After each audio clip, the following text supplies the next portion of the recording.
Hello guys and welcome back to the channel. In this video, I'm going to show you how you can use multiple virtual desktops in Windows 11.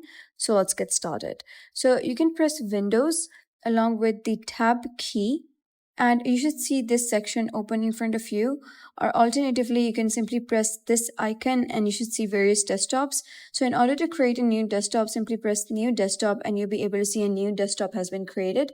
Now if you wish to switch between the desktops very quickly, you can press Windows plus Control plus left arrow or Windows plus Control right arrow and you'll be able to see the desktop switch take place very easily. And let's say you want to move an app from one desktop to another. So what you can do is simply press on this over here and then you can simply drag it onto the other desktop. And now when you go to this desktop, you'll be able to see that the Chrome is now over here. So that is basically how you can use multiple virtual desktops in Windows 11.